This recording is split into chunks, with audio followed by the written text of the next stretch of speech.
Peggy 18.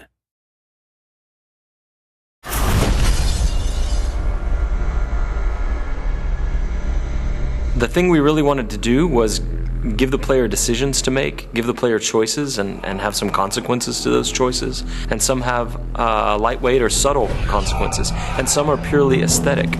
Choice matter because in the media video game, you can make choices where the movies doesn't allow you to make choices. So having the consequences to what you do and seeing how the simulation deals with your choices, it feels like the player has full ownership of his experience.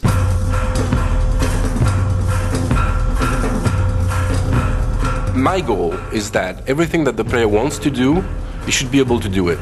As you can go everywhere, then it has to be functional everywhere. If he sees a door, it's an openable door. If he sees a roof, he should be able to climb there, and he knows that this is a valid path.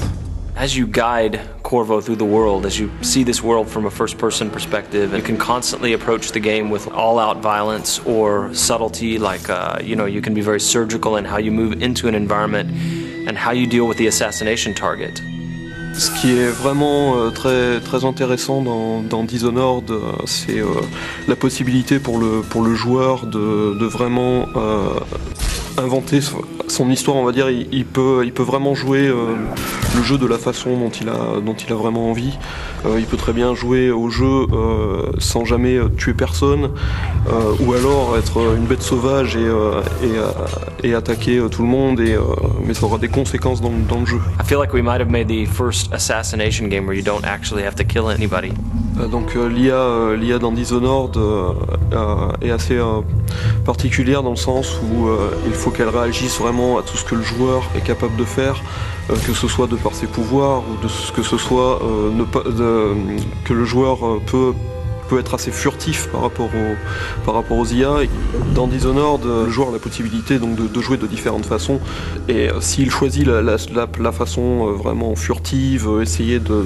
There's really no reason for you to listen to me.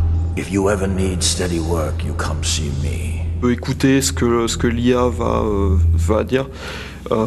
Il peut écouter les conversations, il peut obtenir il peut avoir quelques indices en fait sur ce qui se passe, sur comment arriver à résoudre sa mission. Oui, donc le joueur va pouvoir utiliser des combinaisons de pouvoirs assez variées. Par exemple, donc il va pouvoir arrêter le temps, commencer à utiliser l'arbalète pour tirer sur les différents ennemis. Les flèches vont prendre le cours normal du temps, tous les ennemis dans la pièce vont mourir. Il peut utiliser ça de façon... il peut utiliser des combinaisons complètement incroyables, et je pense que on va être assez étonné de ce que les joueurs vont être capables de faire. So when people play Dishonored, and once in a while they figure out something that just feels utterly creative to them and that they wouldn't have expected to be able to do in the game, that is a magic moment for us. That's what we live for. I watched a guy the other day do something I'd never seen in Dishonored before. He was running away after killing off a couple of high-profile assassination targets, 2 members of parliament, and he was up high on a balcony. And the jump would have killed him because it was maybe 4 stories up, but he had the possession power. And in our game, when you possess somebody, it's not like you leave your body behind and possess them with your mind. It's a corporeal thing, so you move physically into them, and then you pilot them around.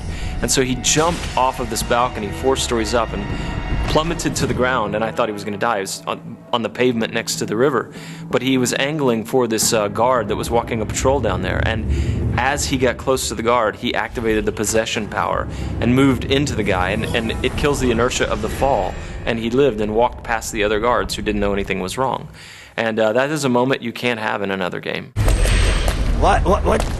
What's happening? Once a programmer came back to us and he shot a little video of something that was really fun and wanted to show us. So what he did was that he summoned a set of rats, then he froze time, then he pulled out the spring razor, which is this kind of mine that you can stick to things. So he could actually froze the rat, stick the mine to the rat, then he possessed the rat, and then he moved the rat around and close to a guard and ejected as the mine exploded.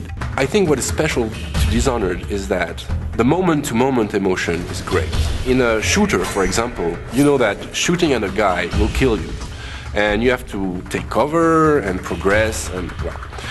But in Dishonored, you can combine things in a way that even the result can be unpredictable. For us, the thing that is a thrill is whenever we are surprised by the game. We see that for the first time, like a character responding to something, all those powers will chain together, and still simulation works.